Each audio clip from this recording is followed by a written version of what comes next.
Então, boa noite, meus irmãos de caminhada, né? Eu sempre gosto de entrar com essa frase, porque a gente sabe que a gente está na caminhada, né? Feliz daquele que consegue fazer a caminhada inteira, né? Estamos aqui para mais uma noite de aprendizado, né? Vamos sempre pedir a proteção de Deus, Jesus, dos nossos mentores espirituais, que eles possam estar presentes e sabemos que está. Então, para começar, gente, vamos relaxar, vamos tirar o nosso pezinho do chão, né? Vamos pisar assim num plano mais alto, porque sabemos que isso é possível e que nos faz muito bem, de vez em quando, tirar o nosso pezinho do chão. Então, vamos relaxar e vamos nos concentrar somente neste momento. Vamos fechando os nossos olhos, quem quiser, quem não quiser pode ficar de olho aberto, né? Vamos respirar, gente, vamos respirar lento e profundamente. Vamos respirar, vamos sentir a espiritualidade aqui presente. Respirando, mais uma vez. E assim, Pai, vamos nos concentrar no aprendizado da noite, pedindo ao nosso Mestre Jesus que nos ampare e que nos dê proteção. Vamos nos ligando aos nossos mentores individuais, este amigo e companheiro de todas as horas.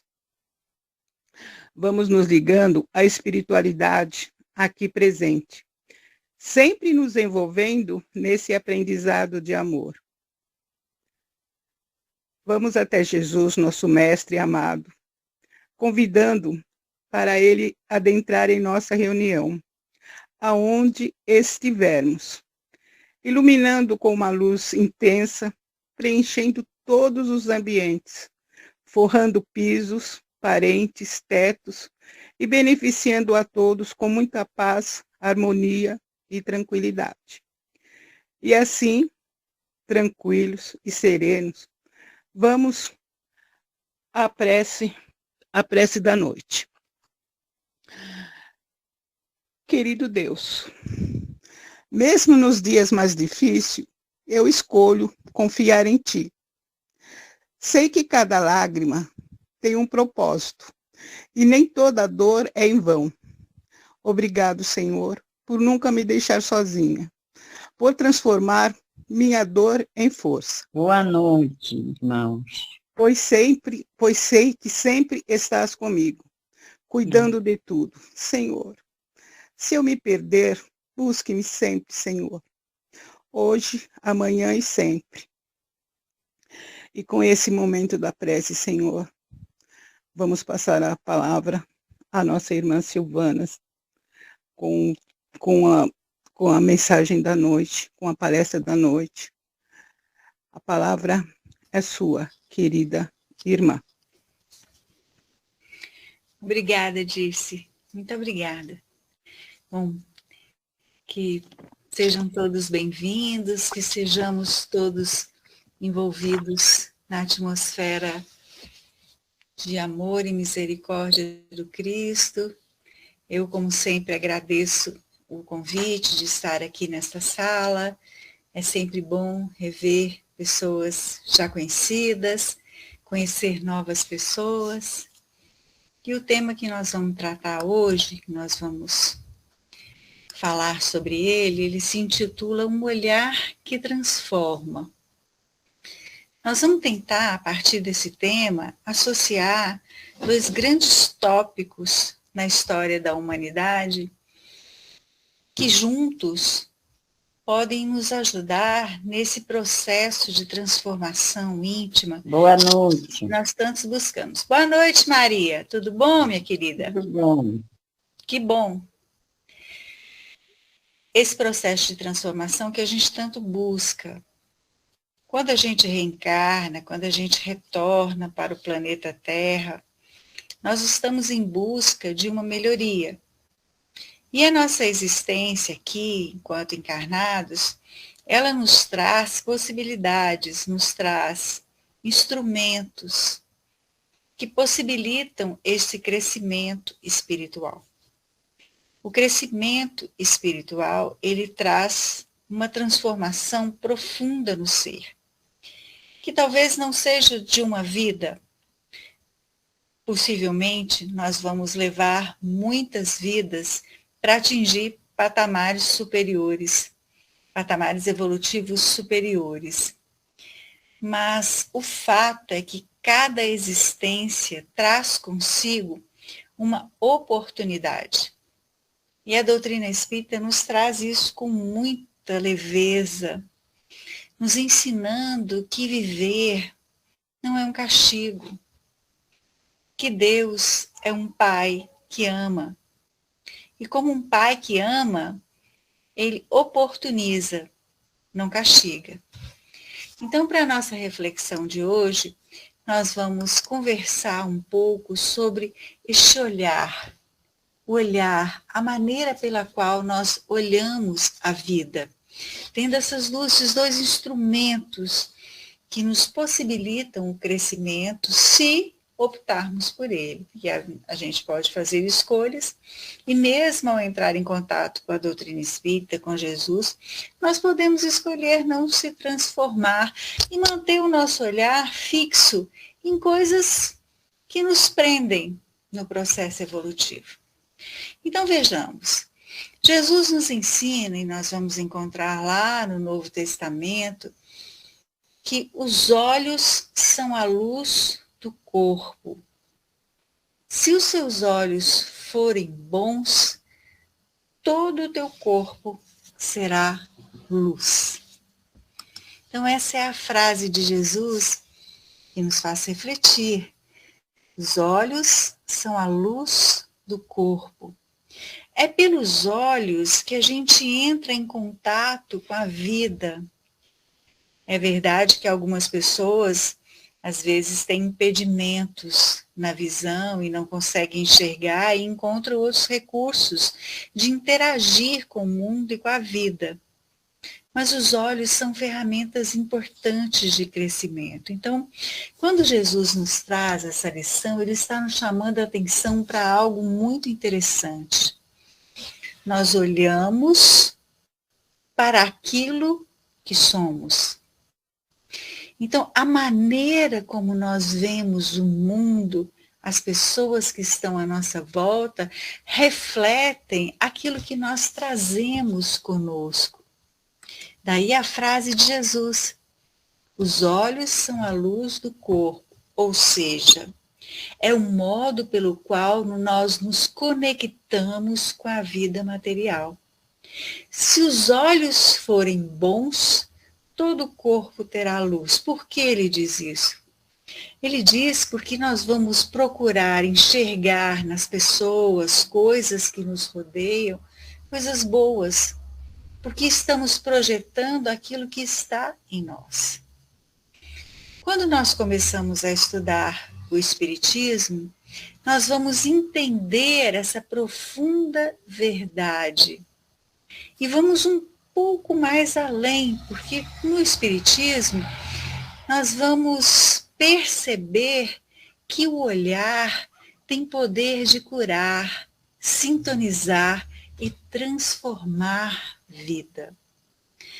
No Espiritismo, nós aprendemos que os olhos, eles são como a janela do espírito e, consequentemente, do perispírito. Então, quando nós aprendemos esse conceito de perispírito, que é a roupa do espírito, né, vejamos que, vamos recordar um pouquinho, quando Kardec ele utiliza a palavra alma, ele está querendo dizer o espírito quando encarnado. Ele faz essa observação em O Livro dos Espíritos, na introdução. Nós compreendemos também, a doutrina espírita nos seus fundamentos nos ajuda a entender, que o perispírito, ele é o revestimento do espírito. A gente ensina para a criança em evangelização que o perispírito é a roupa do espírito. Então, o perispírito é o nosso elo de ligação entre o espírito. O que é o espírito? Kardec pergunta aos espíritos em O Livro dos Espíritos, e eles respondem, são os seres inteligentes da criação. Então, o espírito é a inteligência. O espírito não tem forma. Quem dá forma ao espírito é o perispírito. Então, o perispírito, ele nos mantém ligados à vida material, é o elo de ligação. E quando nós falamos do olhar, nós estamos falando dessa janela da alma, porque é exatamente da onde nós vamos tirar as nossas impressões de mundo, de vida, de pessoas e de tudo o que nos cerca. Então, avançando um pouquinho mais, nós compreendemos, quando estudamos a doutrina espírita, que tudo o que pensamos, sentimos, gera uma atmosfera fluídica ao nosso redor. Esse é um conceito interessante, porque às vezes nós costumamos acreditar que aquilo que nos chega, aquilo que nos alimenta, aquilo que sentimos, aquilo que pensamos, vem da influência dos outros. Mas quando vamos estudando um pouquinho mais, vamos compreendendo que não é esse o fundamento. Nós, enquanto espíritos, é que vamos produzindo e nos conectando com tudo que está ao nosso redor. E com isso, com o nosso pensar, com o nosso sentir, nós criamos essa atmosfera fluídica. E os olhos são focos de projeção dessa energia. Quando olhamos para alguém, nós não estamos emitindo apenas luz física, nós estamos projetando fluidos espirituais. Se os olhos são bons, os fluidos são neutros. Se os olhos estão carregados de inveja, raiva, julgamento, nós projetamos fluidos densos e adoecedores. Quando Kardec vai estudar os fluidos em A Gênese, ele vai nos dizer o seguinte: os fluidos são neutros. Nós estamos mergulhados no fluido cósmico universal, a matéria alimentar primitiva, a matéria de onde nós compomos, onde retiramos material para compor os nossos corpos, tanto o corpo material quanto o perispiritual. E os fluidos, então, eles são neutros. Quem dá qualidade a eles é o espírito, é quem pensa, é quem sente. Então, quando olhamos para algo ou para alguém, nós estamos colocando para fora, refletindo, projetando as nossas construções internas. Se as nossas construções internas são boas, qual a qualidade do fluido que nós estamos movimentando ao nosso redor? São fluidos balsâmicos. Daí a possibilidade da cura. Daí algumas pessoas terem condição de curar. Nós entrarmos numa sala onde é aplicado o passe, recebermos o passe, e aquela junção de fluido espiritual com fluido humano ser capaz de atingir as fibras mais profundas de nosso perispírito, trocando uma molécula malsã por uma molécula sã. Tudo isso é movimentação de fluido. E o que faz com que esse fluido se movimente? O pensar e o sentir de quem o direciona. Então é interessante a gente pensar como tem sido o nosso olhar. Para onde nós estamos olhando, o que estamos alimentando, o que estamos percebendo à nossa volta, o que estamos disseminando, espalhando. Jesus, que disse aquela frase que falei no início, que os olhos são a luz da alma, ele utilizava essa ferramenta do olhar de modo perfeito. Então vejamos aqui 3 situações em que nós vamos encontrar Jesus olhando, direcionando o seu olhar para este ponto, e ao direcionar, ele impregna todo aquele movimento fluídico de potencial de cura, de energia salutar balsâmica. separei aqui 3 situações de Jesus que são bem interessantes. A primeira delas é com Zaqueu. Qual foi o olhar de Jesus para Zaqueu naquela tarde em que ele estava de passagem pelo local onde Zaqueu morava, e ele estava ali passando por aquele local? E Zaqueu era um homem, ele era um cobrador de impostos, ele era muito mal visto pelos judeus, porque ele trabalhava para os romanos. Os judeus pagavam impostos aos romanos e não gostavam disso. E Zaqueu era um homem rico, porque como ele fazia esse trabalho, ele ganhava muito dinheiro. Então ele era uma pessoa mal vista naquele meio. Ele era discriminado. Mas eles ouvem falar de Jesus e ele então decide enfrentar a multidão para ver Jesus. Zaqueu era um homem baixo, de baixa estatura. A multidão envolvia todo aquele trecho que Jesus ia passar.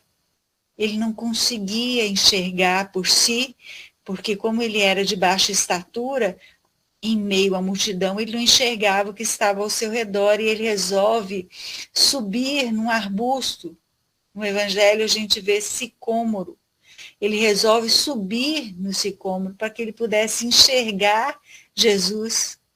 E quando ele olhava Jesus passando, olha o olhar. O olhar de Zaqueu era o olhar de quem buscava algo novo, de quem tinha muito dinheiro, de quem tinha muitos recursos e facilidades, mas andava sedento, andava necessitado de outras percepções da vida. Ele andava inquieto, era vítima de muito preconceito, as pessoas o olhavam com olhos de raiva, rancor, ódio, porque ele fora bem-sucedido e também porque ele trabalhava para os romanos. Então, o olhar de Zaqueu ao buscar Jesus era o olhar de quem queria um refrigério, de quem queria um bálsamo para o coração que estava opresso, angustiado. Quando ele sobe no sicômoro e Jesus passa perante ali a árvorezinha, de frente, fronte à árvorezinha, ele diz: Zaqueu, desça logo daí, porque hoje à noite eu vou ter comigo em sua casa. O Zaqueu quase caiu da árvore. Imagine, ele buscava em Jesus o olhar que balsamiza, que traz calmaria, aconchego. Ele nunca imaginou que Jesus ia virar-se para ele, falando com ele, se referindo a ele nominalmente. Ele sabia quem era Zaqueu. E Zaqueu então desce rapidamente daquele arbusto, daquela arvorezinha, e vai para sua casa correndo fazer os preparativos, enquanto os que acompanhavam Jesus o recriminam. Mas como o Senhor pode ir à casa de um publicano, de um cobrador de impostos? Como o Senhor pode ir à casa de um homem rico que serve aos interesses do Império Romano? E Jesus não se importa com nada disso. Porque naquele momento, o olhar de Jesus para Zaqueu era o olhar de inclusão. A multidão olhava Zaqueu com desprezo, cobrador de impostos, corrupto. Jesus o olha e enxerga o seu potencial de renovação. O olhar de Jesus dignificou aquele homem, quebrou preconceitos, ele nunca mais foi o mesmo. Ele disse: Senhor, se eu prejudiquei alguém, eu restituo. o que eu possa ter prejudicado. E a partir de hoje eu ofereço aos outros parte de tudo que eu tenho. Zaqueu, naquele instante, passa a sintonizar com um aspecto de si mesmo, porque todos nós somos filhos de Deus, potencialmente todos somos bons, potencialmente todos somos conectados a este amor divino que muitas vezes nós nos afastamos por escolha própria. Mas Jesus traz até Zaqueu esse olhar de inclusão. Ele quebra o paradigma do preconceito, da discriminação, do julgamento. Quem somos nós para julgar? Se um ser dessa natureza, um espírito de primeira ordem, classe única, intitulado, segundo a denominação de Kardec em O Livro dos Espíritos, como guia e modelo. Essa é a denominação que Kardec traz na questão 625, perguntando aos espíritos qual o tipo mais perfeito que Deus ofereceu à humanidade como guia e modelo. O guia e modelo nos oferece um recorte de uma lição preciosa. Preconceito, discriminação, ódio, raiva, não nos levam ao crescimento espiritual. Jesus olha para Zaqueu com um olhar de inclusão, quebrando paradigmas, oferecendo uma nova possibilidade de reconsiderar, de reconstituir, de reconfigurar a sua vida. E Zaqueu entende aquele olhar. Zaqueu sintoniza com aquele olhar e, a partir daí, modifica o rumo da sua percepção de vida. Um outro olhar também interessante, porque se nós estamos vendo aqui com Zaqueu o julgamento, a condenação, o fato de ser um cobrador de impostos, o fato de ser corrupto. Se nós estamos vendo essas questões vinculadas às posses materiais, nós vamos encontrar no outro exemplo de olhar que eu trouxe hoje aqui, a passagem que traz a mulher adúltera. Então vejamos. Os olhos dos fariseus que trouxeram a mulher até Jesus buscavam o erro. Buscavam ali trazer até Jesus aquela mulher que foi pega em adultério. Então, o que eles queriam? Eles queriam destacar o erro. E queriam obter de Jesus a punição. Então, eles trazem a mulher na tentativa, o olhar deles nessa situação, dos fariseus, era uma tentativa de colocar Jesus numa situação delicada. O adultério era proibido pela lei mosaica e as pessoas que eram pegas em adultério, as mulheres, né? Que eram pegas em adultério, como se as mulheres adulterassem sozinhas, né? Ninguém se torna adúltero solitário. Para que eu me torne adúltero, tem que haver um parceiro, alguém que esteja junto comigo nesse empreendimento. Mas eles queriam trazer o desafio para o Cristo de se ver numa saia justa. Ou ele negava a lei mosaica, que mandava que se apedrejasse as mulheres pegas em adultério, ou ele contradizia a si mesmo, porque ele não vinha pregar o amor, ele não veio pregar que o reino de Deus é composto por aqueles que se amam. Que tipo de amor é esse que manda o apedrejamento? Então, o olhar dos fariseus era um olhar de condenação também, de ressaltar o erro, e era um olhar de busca pela punição, de confirmação, de teste, querendo colocar o outro, Jesus, numa situação delicada, ridicularizá-lo, constrangê-lo. Esse era o olhar dos fariseus. E qual foi o olhar de Jesus para aquela mulher? Jesus olhou para aquela mulher e a acolheu. E a partir do seu acolhimento, ele optou pela educação do espírito. Jesus olhou para a alma daquela mulher.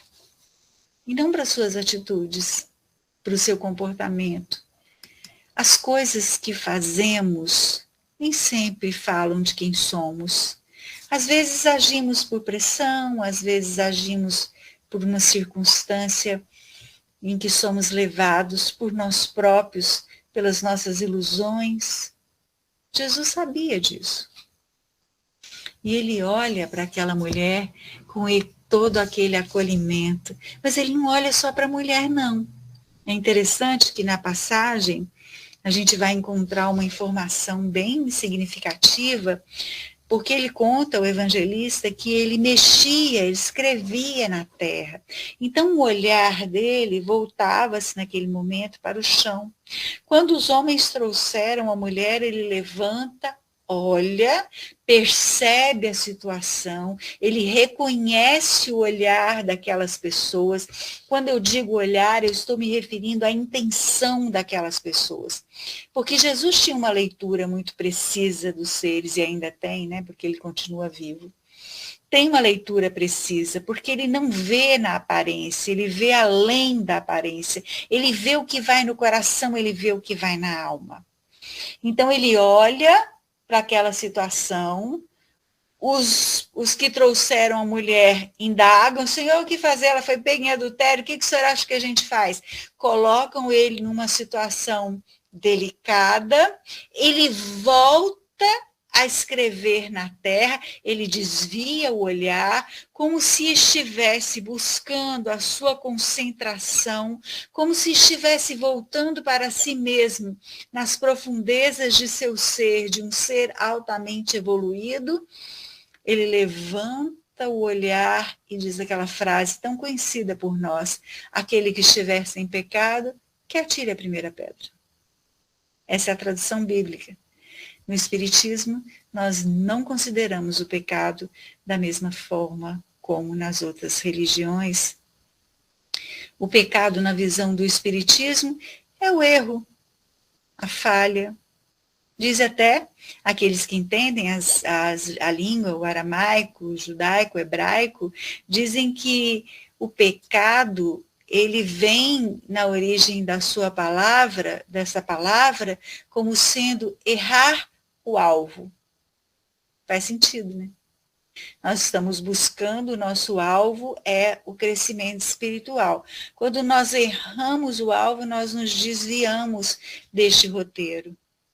E aí, então, é o que a igreja chama de pecado, é o que o Espiritismo chama de erro. Aquele que nunca errou, que atire a primeira pedra, disse Jesus. E voltou a se recolher, ensinando algo precioso para nós outros tanto tempo depois. Às vezes o olhar precisa de recolhimento. Às vezes a gente precisa silenciar os lábios, mas também tranquilizar o olhar. Nem sempre temos que estar confrontando o outro com o nosso olhar. Às vezes isso pode ser ameaçador, às vezes pode despertar sentimentos desencontrados nos outros. Ele retorna para o chão, olhando, escrevendo na terra. Daí a um tempo ele volta a olhar e só tinha ele e a mulher. E ele pergunta: mulher, ninguém te condenou? E ela responde: não, Senhor, ninguém me condenou.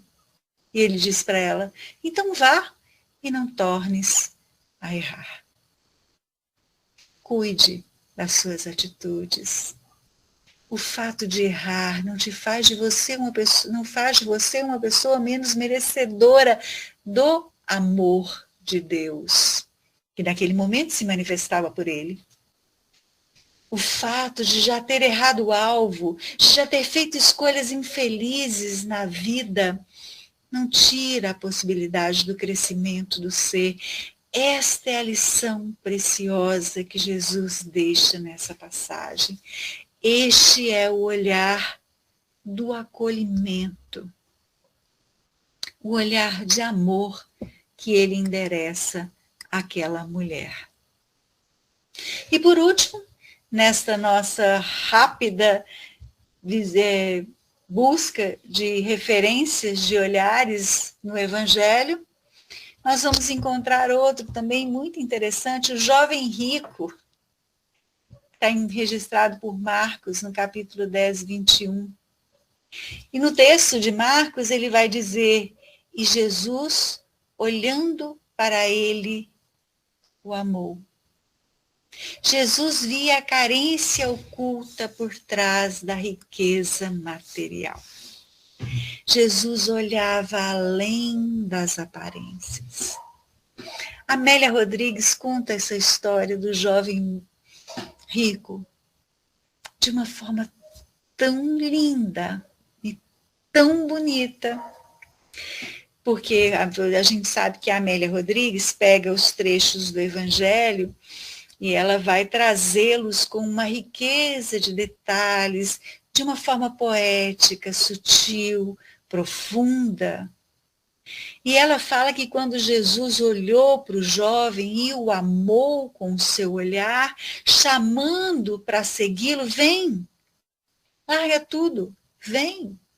E o jovem ficou confuso, pense, um jovem, com a vida toda pela frente, um rapaz no auge da sua energia, rico, com posses e todas as facilidades que o dinheiro traz. Quando Jesus o chamou, vem, largue tudo que tem e vem comigo, ele titubeou. Mas aí ele começou a pensar que ele tinha uma corrida de cavalos aquela tarde, mais tarde, no início da noite. Ele era um corredor, ele disputava, ele tinha condição financeira para isso. Tinha as bigas e ele os cavalos e ele disputava. E ele tinha, ele tinha se preparado para isso durante muito tempo, ele pensando. Ele se sentiu tentado a ir com Jesus, deixando de lado tudo. Riqueza, as facilidades, os prazeres, as glórias. Mas aí ele começou a pensar no tanto que ele havia investido naquela corrida. As pessoas que trabalhavam com ele, que estiveram junto dele, que investiam e que queriam vê-lo vencedor. E ele, então, não vai. E aí a Amélia nos traz a corrida e conta que num determinado momento, um outro corredor esbarra no veículo que ele estava, e quando esbarra, a roda quebra, e ele sai rodando no carro, e ele é pisoteado por cavalos que vinham ali, né, atrás, era uma corrida. Como ele caiu inesperadamente, numa velocidade muito alta, ele é pisoteado, e ele tem o seu corpo dilacerado, conta Amélia. E ele estava entre a vida e a morte, estendido no chão, com toda a sua juventude, com todo o seu dinheiro, com todas as possibilidades que o dinheiro traz. E ele escuta, na acústica da alma, a voz de Jesus chamando.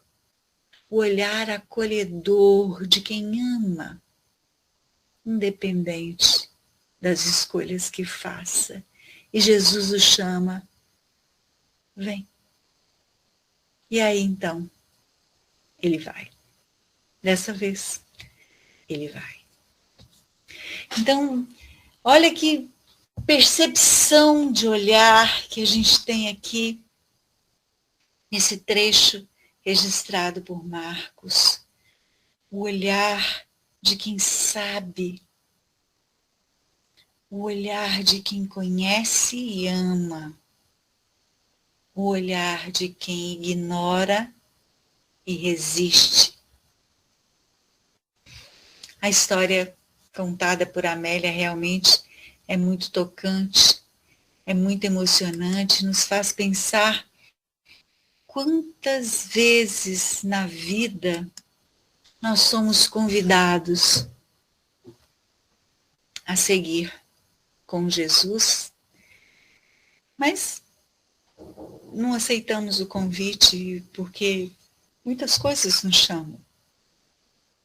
A vida material é uma vida, no estágio evolutivo em que nós nos encontramos, é uma vida que se impõe. Então, às vezes, o convite chega e a gente, poxa, mas eu tenho que trabalhar, eu quero juntar dinheiro, eu quero ter uma casa, eu quero ter um carro, eu quero ter uma casa na praia, eu quero ter muitas coisas. Então, para isso, eu preciso trabalhar, eu preciso produzir. E aí a gente deixa passar. Isso não quer dizer que a gente não tem que trabalhar, não tem que buscar o conforto e as coisas que a gente gosta. Não. Talvez isso queira dizer que a gente precisa ficar atento aos convites que nos chegam. Porque esses convites, eles são significativos, eles falam a nossa história de espírito. Um convite, seja lá de que nível for, que nos traz a possibilidade de sair da vida material, tranquilo, Tiago, tranquilo, que nos traz a possibilidade de sair da vida material, é um convite que nos leva ao crescimento espiritual. E às vezes nós deixamos para lá. Não é hora, eu não tenho tempo, eu preciso criar meus filhos, eu preciso cuidar da minha família. E aí não é que a gente vai ser dilacerado por cavalos, o corpo físico, mas às vezes a gente é dilacerado na alma. E a gente não aceita o convite aqui, ali na frente vem algo e nos tira o chão. E aí ficamos, às vezes, não raro, com toda a facilidade financeira, com tudo que a matéria pode nos dar de conforto, mas com a alma dilacerada. E a gente não sabe o que fazer. Mas ainda assim ele vem. Jesus vem. Ainda assim ele vem. Assim como vem para nós também, quando fazemos as escolhas e vamos viver a vida aproveitando-a, ele vem. Ele sempre vem. Porque o olhar dele é curador. É um olhar que inspira. Mas aí vem a pergunta. Nós vimos aqui exemplos de olhares bons, né? O que acontece quando os nossos olhos são maus? É uma pergunta interessante. Nós vemos com Jesus o reflexo de bons olhos. E a presença de Jesus nos convida a olhar a vida com bons olhos. Mas nós sabemos que nós não somos só luz. Ainda temos muitas sombras. Se não tivéssemos, não estávamos no mundo de provas e expiação. Ainda temos uma parcela de escolhas infelizes que ainda predomina em nós. E que faz opção pelo mal mesmo, porque às vezes, nós nos convençamos de que já somos todo bem. Mas talvez ainda não vivemos esse processo internamente e profundamente. Quando os nossos olhos são maus, mesmo que a gente não reconheça isso, nós costumamos focar apenas a sombra do próximo. Notícias ruins, reclamação. O que isso faz? Isso baixa a nossa vibração e nos sintoniza com aqueles que estão vibrando no mesmo padrão. Muitas vezes nós nos perdemos em sentimentos desencontrados que não são só nossos.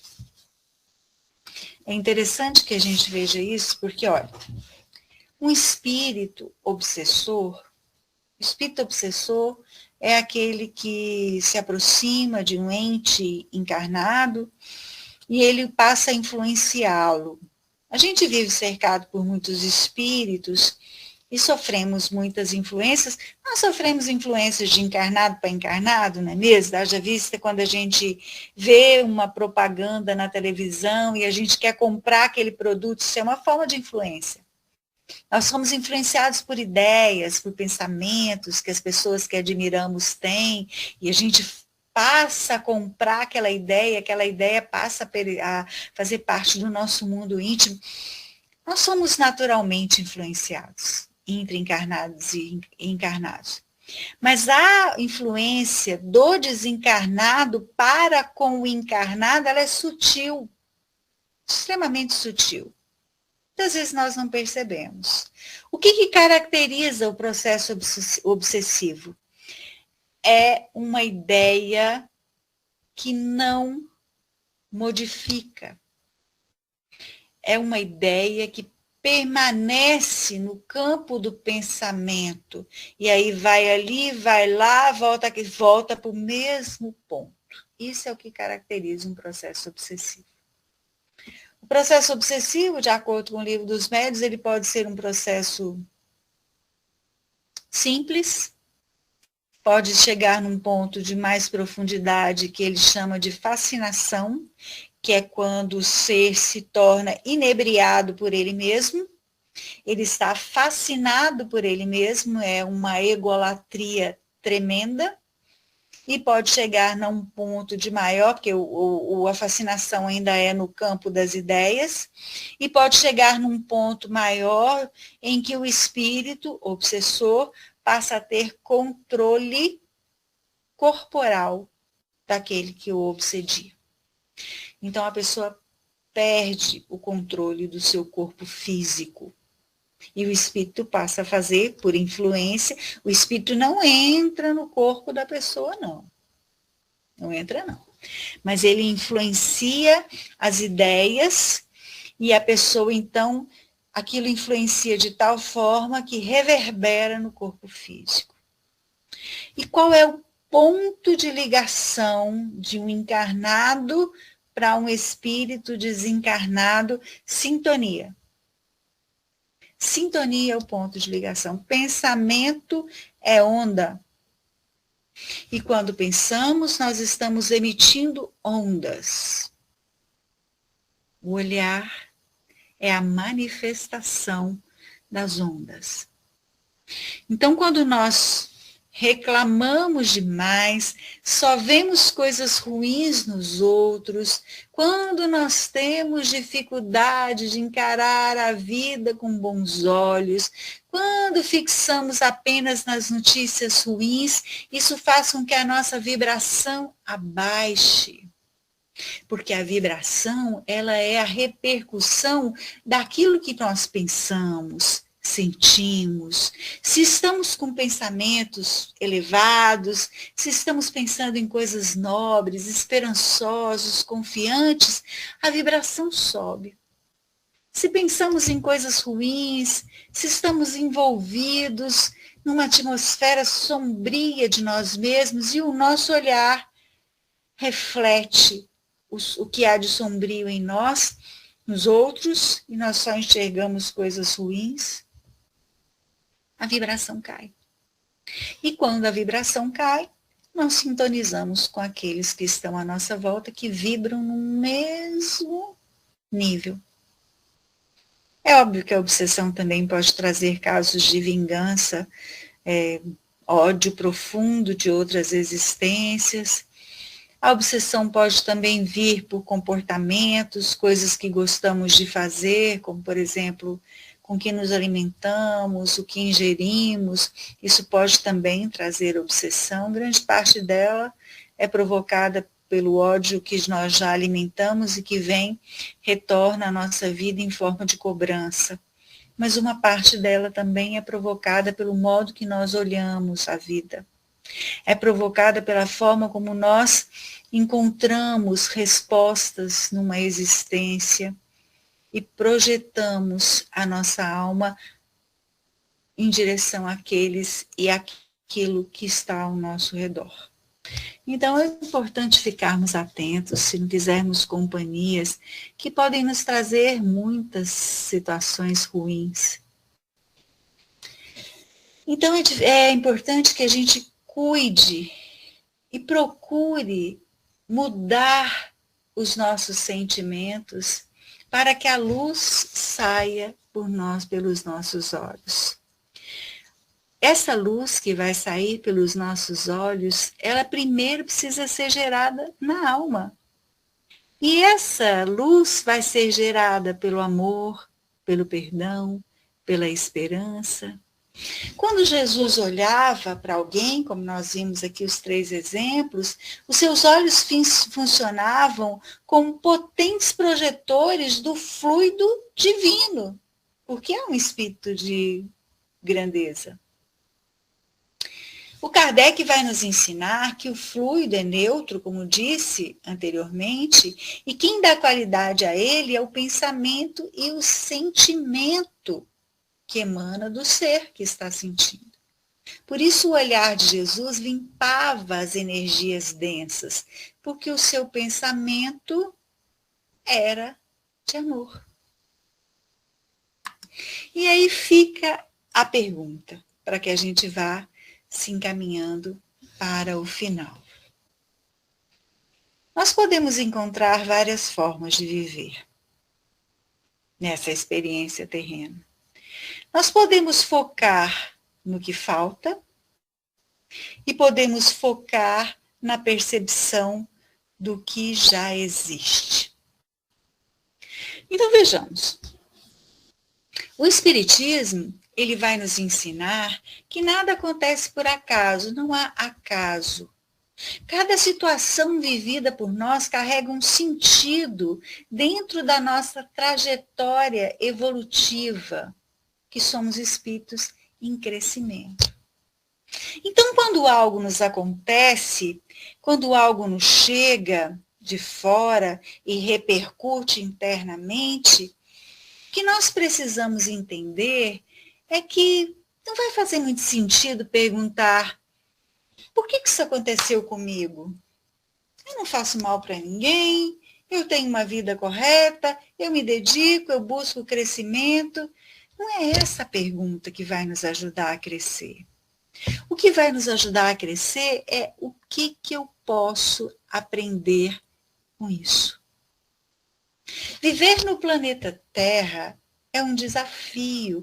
Aprender a olhar a vida projetando o melhor de nós ao nosso redor e captando o melhor do que está à nossa volta é um desafio muito grande.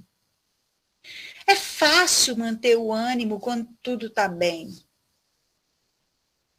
O difícil é manter o equilíbrio quando algo sai do controle.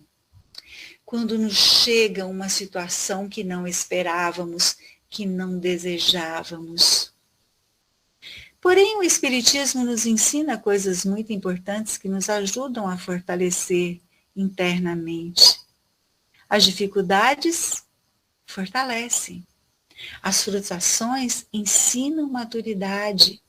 Os desafios ampliam nossa compreensão de vida. Isso não quer dizer que a gente vai gostar de problema e viver procurando problema, não é isso. Isso quer dizer que a doutrina espírita nos convida a olhar a vida com a confiança de quem sabe que existe um propósito maior por trás das experiências. Se a vida é uma escola, nós repetimos isso sempre. As pessoas são professores, as situações são provas, as escolhas são oportunidades, nada é inútil.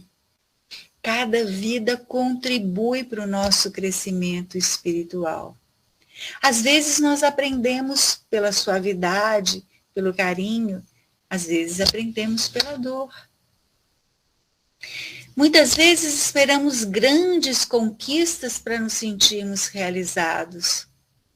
Mas o crescimento interior, ele começa quando nós passamos a perceber as pessoas que nos apoiam, a família que, mesmo sendo imperfeita, nos impulsiona, a saúde que nos permite agir, as chances diárias de recomeçar. A mudança de olhar transforma a experiência. Existe uma fase da vida que tudo gira em torno do eu, meu problema, minha dor, minha frustração, meu sonho. Isso é natural quando nós estamos descobrindo quem somos. Mas quando nós começamos a compreender um pouco melhor o dinamismo da vida em que nós nos encontramos inseridos, nós vamos ampliar essa perspectiva. Nós não somos só alguém vivendo um momento. Nós somos espíritos com história, trajetória, escolhas anteriores e consequências futuras. Isso muda a pergunta principal da vida. Toda experiência deixa marcas. A questão é, que tipo de marcas estamos deixando? Que tipo de olhar estamos distribuindo? O que estamos atraindo? O que estamos emitindo? Então é preciso entender que não estamos apenas vivendo no corpo uma etapa biológica. Nós estamos aqui nessa experiência construindo hábitos, formando caráter, definindo padrões emocionais, criando tendências espirituais. Nada disso termina nessa existência. O que nós fortalecemos hoje, nós vamos carregar amanhã em todos os sentidos. Essa consciência traz responsabilidade, mas também traz liberdade. Nós não estamos presos ao passado, por mais que ainda estejamos vinculados a ele. Mas também estamos construindo o nosso futuro e essa construção passa por nossas escolhas no presente. Ao final, meus queridos e queridas, resta-nos refletir. O que nos faz crescer? Que situação exige paciência? Que pessoa contribui para o meu aprendizado? Assim nós vamos começar a aprender, a olhar a vida com olhos de quem está sedento para crescer. O Espiritismo nos convida a desenvolver uma postura mais consciente diante da vida. Quando entendemos e começamos a investir neste despertar de consciência, o nosso olhar para as situações da vida cotidiana é capaz de mudar. Aí já não reclamamos com tanta força, já não comparamos tanto uns com os outros, e cada experiência ganha valor. Quando nós ampliamos a nossa percepção de vida, a percepção de nós próprios, não mudamos o mundo de imediato, mas mudamos a maneira como caminhamos por ele. E isso é capaz de transformar tudo. De transformar a nossa experiência evolutiva, de transformar o modo pelo qual olhamos para coisas, situações, pessoas. Esse é o nosso grande objetivo na vida. É isso que estamos buscando. O crescimento espiritual, a projeção da luz que habita em nós, porque somos filhos da luz. A eliminação das sombras que nós próprios criamos ao longo de séculos e milênios e a libertação que tanto buscamos de nossas escolhas infelizes ao longo de séculos e milênios. É isso, disse, e meus queridos e queridas que aqui se encontram. Esse era o nosso anseio de reflexão. Então, Silvana, como sempre, né? Você falou muito a alma, né? Porque o olhar tem tudo a ver com a alma. E falou muito bem, né? Eu só que tirei aqui o que é na visão espírita, né? um olhar que transforma é aquele que transcende a matéria e enxerga a essência imortal do ser. Mudar a forma de olhar significa alinhar-se à percepção com a caridade, compaixão é a lei do progresso. Então, gente, quando se fala do olhar que transforma, sim, esse olhar que nós, de carne, que nós estamos aqui olhando um para o outro, é especial, mas tem o olhar da alma. Porque muitas vezes, né, as pessoas falam, às vezes, eu estou falando assim, hoje eu sei que tem o olhar da alma, mas antes eu falava, não, o olhar, como que as pessoas que não têm visão conseguem enxergar. E isso não quer dizer que o olhar da carne tem muito a ver, mas o olhar da alma que faz a diferença, porque quando nós olhamos, muitas vezes nós olhamos coisas, pessoas, né? E a gente tem aquele olhar de bondade, que nem Silvana falou, ou aquele olhar diferenciado, que não é tão bom assim. Então, gente, vamos prestar atenção como a gente olha as coisas, porque do jeito que a gente olha, a gente também vai ser olhado. Então, temos que pensar nisso, sabe? E eu achei bem interessante, eu sempre escuto, né, aquela mensagem da mulher adúltera, e acho bem interessante, né? E eu sempre pergunto, o que será que Jesus escreveu ali na areia, né? Não sei, ele que era Jesus, né? Mas eu acredito que ali ele também falou, Senhor, o que é que eu vou responder para essas pessoas que querem uma resposta e tantos aqui adulteraram junto com ela, né? Eu acredito que Jesus também naquela hora ele pediu, foi quando ele falou, aquele que não tiver pecado, que atire a primeira pedra, né, gente? Então eu vejo bem assim, hoje eu vejo o Espiritismo com outro olhar. Antes eu vi um olhar diferente do Espiritismo, hoje eu vejo um olhar da alma, um olhar que me enxergo, um olhar que tem que trabalhar o eu. Não adianta eu exigir no meu olhar aquilo que o meu irmão, o meu filho, exigir dele coisas que eu não tenho. Então, gente, vamos assim, se concentrar no nosso olhar e ter sempre um olhar de bondade para conosco mesmo, sabe? E fazer a diferença sempre no olhar, sim, que eu acredito que esse é o caminho, né, da espiritualidade. Eu acredito nisso, sim. E agora, gente, quem quiser acrescentar alguma coisa ou perguntar, né? Até eu queria perguntar uma coisa para você, Silvana, uma coisa que me chamou a atenção. Diga, disse. E como que um espírito, peraí, deixa eu ver se eu me explicar bem, que eu sou meio atrapalhada. Como que um espírito, ele pode exercer, ele desencarnado, ele pode exercer numa pessoa encarnado, assim, de ele comandar a pessoa. Uhum. E no caso, o espírito dele, porque nós sabemos que estamos rodeados de espíritos, né? Como o espírito dele procede nesse momento que o outro, desencarnado, por algum motivo, quer fazer alguma coisa que não seja tão boa para aquele encarnado? Qual é a função do espírito da pessoa encarnada? Não sei se eu me expressei bem.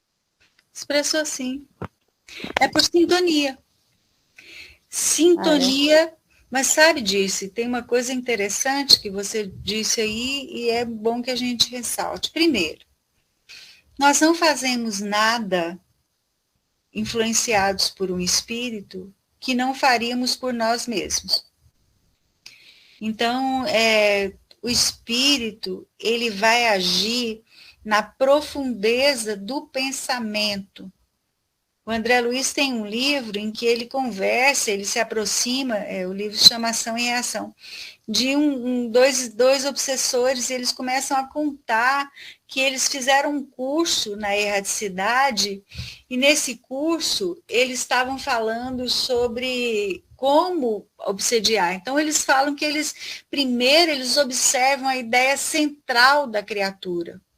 A ideia central é aquela que nos motiva, que nos faz seguir, caminhar, levantar da cama, dormir, mas às vezes nós não temos consciência dela. Então, quando eles descobrem a ideia central, mesmo que inconsciente, a pessoa que está encarnada, eles começam a insuflar ideias, quadros dessa situação que nos movimenta intimamente. Por exemplo, deixa eu dar um exemplo, que eu gosto de exemplos que ajudam a gente a entender. Vamos supor que eu seja uma pessoa ambiciosa. E aqui, conscientemente, eu digo, não, não ligo para isso, não ligo para dinheiro, imagina, mas eu, lá no fundo do meu ser, eu sou ambiciosa, só que eu não quero reconhecer isso. Então, eles começam a alimentar ideias de fortuna, de ganho de muito dinheiro, criando quadros que alimentam isso. Até que chega num ponto que a pessoa perde totalmente o controle de si e passa a ser dominada por aquela outra mente. Então, tudo parte da sintonia. Tudo vem daquela ligação de ondas de pensamentos que se igualam. Às vezes, o que vai movimentar essa ligação é a culpa. A culpa de uma outra existência, você ter ferido, você ter machucado aquele ser, e ele retorna, e a culpa funciona como um plug na tomada. Então, essas são as possibilidades que a gente encontra no processo evolutivo. Mas os espíritos, eles auscultam o que está na intimidade mais íntima do ser. E alimentam. Verdade. É isso.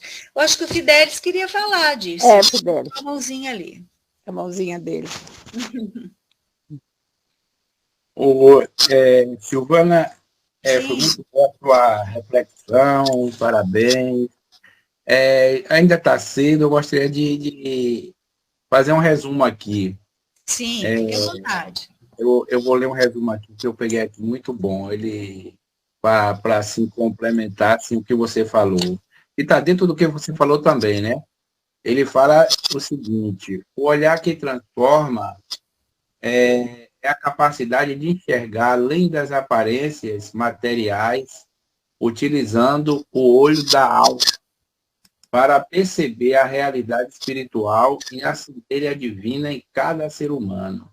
Essa visão renovada fundamenta-se no ensinamento de Jesus, registrando no Evangelho de Mateus 6,22. Se os teus olhos forem bons, todo o teu corpo terá luz. Quando modificamos a nossa percepção interna, alteramos a forma como nos relacionamos com o mundo, promovendo a nossa própria reforma íntima. Ele diz o seguinte: os pilares do olhar transformador. Ele diz que o desenvolvimento dessa nova percepção baseia-se em práticas essenciais, como educação dos olhos, exercício contínuo de direcionar o foco para a virtude alheia, em vez de enfatizar as imperfeições. Outro pilar, compreensão da imortalidade. Entendimento de que cada indivíduo é um espírito em evolução, o que justifica as suas dificuldades atuais. Outro pilar é ausência de julgamento, substituição da crítica severa pela empatia, reconhecendo o sofrimento oculto por trás das atitudes. E outra também que ele fala que a luz interna, irradiação de energias positivas e pensamentos benevolentes que equilibra o próprio campo vibratório. Aí ele dá um exemplo aqui de Jesus e fala assim, exemplo de Jesus. Jesus possuía o chamado olhos de ver. Ele não enxergava apenas o pescador, o publicano ou o enfermo. Ele identificava o espírito imortal e o seu potencial de renovação. O Espiritismo esclarece que alcançar essa plenitude visual demanda múltiplas reencarnações e esforço ativo no bem. Para terminar, ele diz, ao sintonizar o olhar com as leis divinas, o ser humano deixa de ser um mero espectador das misérias do mundo e passa a atuar como um agente de paz, auxiliando na transformação fluídica e moral do ambiente em que vivem. Então, aqui houve um resumo que eu peguei aqui na inteligência artificial, também que ele fala assim, muito bem resumido. Né? Mas parabéns, você... Excelente resumo. Bem, você já é uma colaboradora da nossa casa, né? Da nossa sala, Chico Xavier, e obrigado por você fazer essa palestra tão boa nessa noite. Eu que agradeço, Tirelli. Léo. Boa noite, Distinha. Boa noite, Silvana. Uma dúvida, querida. Boa noite. Essas cirurgias espirituais, onde é que elas atuam, no caso, assim, que a gente vê pessoas fazendo cirurgia, que às vezes uma pessoa que não é espírita, com olhar mesmo, ela já faz um tratamento, né, espiritual, mesmo sem ser espírita. Aqui já teve um caso aqui de uma cena que não era espírita, só que ela deu um passe, assim, sem técnica nenhuma de passe da doutrina, ela conseguiu amenizar em cima de uma pessoa. Eu queria saber como é que age, assim, essas pessoas... É fluido, Léo. Age no perispírito. Aqui no Espiritismo a gente tem a sala de passe, né? Kardec fala que o passe é essa troca de energia, porque você doa, também recebe, né? Você nunca é de mão única, mas é a troca de uma energia, de uma molécula malsã por uma sã. Isso ocorre no perispírito. Então, a troca é fluídica. Tem o tipo de cirurgias espirituais, que são tipo do Zé Arigó, não sei se vocês já viram o filme, tem um filme do Zé Arigó, muito interessante. O Zé Arigó fazia cirurgias usando faca mesmo, cortando, né? Aí, nesse caso, é um fenômeno mediúnico. E o que vai garantir ali é um fenômeno em que se utiliza o ectoplasma, que é uma substância que a gente doa, e aí esse ectoplasma é que permite que seja feita a cirurgia, às vezes não tem sangramento, não tem nada. É um fenômeno mediúnico, de materialização. Agora, a cirurgia, a cura por fluido, que não tem nenhum instrumento cortante, nem nada, é de fluido. Então, tem pessoas que doam fluido, não é só no meio espírita, não. Tem pessoas que são benzedeiras, que vêm de uma outra formação, uma outra cultura, e naquela benzeção ali, naquela benzedura, elas vão trazer a possibilidade da cura ali para o mal que a pessoa está vivendo. Isso é fluídico. É o fluido que a pessoa doa e com aquela doação fluídica repercute no corpo perispiritual, chegando até o corpo físico e trazendo a melhoria. É fluido. Obrigado, querida. Uma boa noite. Oi? Agradecido. Muito, muito boa. Obrigado, minha querida. Eu que agradeço, meu amigo.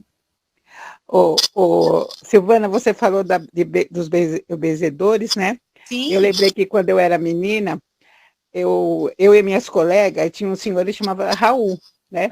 E a gente era menina e a gente, vamos lá se benzer no seu Raul. E batia palma, ele vinha, coitado, ele já era um senhor, sabe? Aí ele benzia a gente com a ruda, sabe? Ele pegava a ruda e benzia.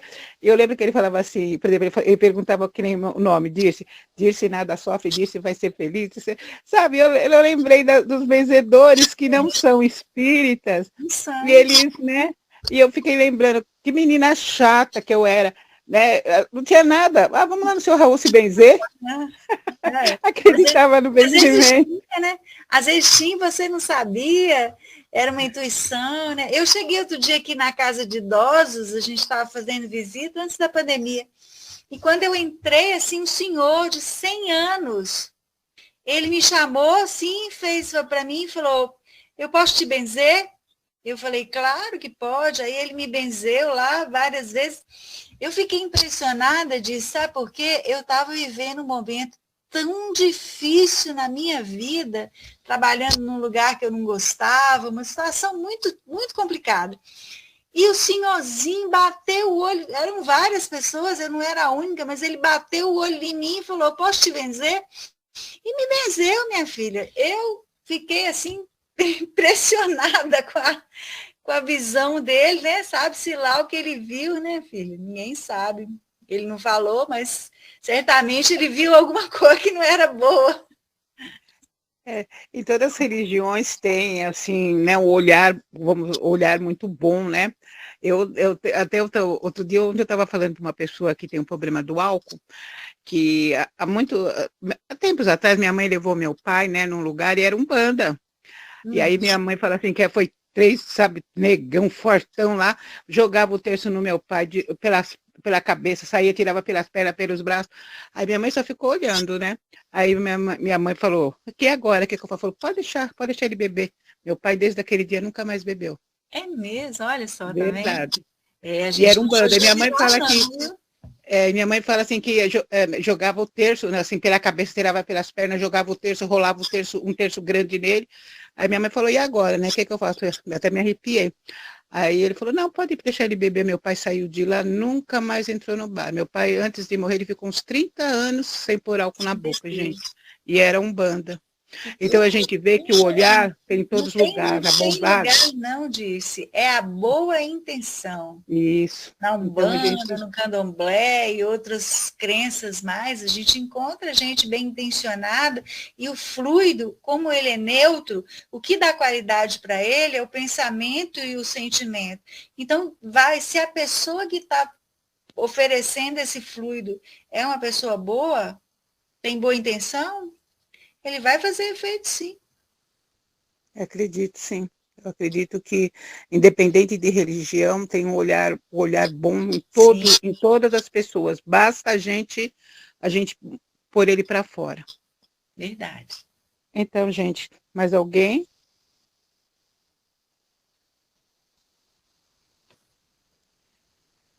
Eu sei como que é, Silvana, quando a gente é igual no centro, né? Eu sempre falo isso. Quem quer fazer a prece final? Todo mundo abaixa a cabeça. Não é verdade? Todo mundo fala, será que eu não estou preparado? A gente nunca está preparado, né? Para fazer Mas agora, só lembrando também um caso que espírita que eu vi, sobre o que eu perguntei, um espírito ter acesso ao espírito encarnado, né? Eu, assim, disse que um jovem, né, ele ia muito em festa, bebia, fumava, se drogava, tal. Aí um dia ele falou, ele falou, não tá certo, não vou mais, esse lugar tá me fazendo mal, né? Aí ele parou, ele evoluiu, parou, independente de religião. Aí disse que os espíritos tentavam, vamos lá para a festa, vamos lá, convidava ele, e ele, não vou mais não, vou largar disso, né? Aí disse que os espíritos que queria levar ele até para o mau caminho, disse que, olha, fulano, tem uma festa, incentivava uma pessoa, olha, tem uma festa ali, e você vai ser o principal, você tem que ir, porque sem você não tem festa. Aí ele foi naquilo na cabeça, aí ele voltou aí em festa, e começou aquela vida, né, fumar, se drogar, essas coisas assim.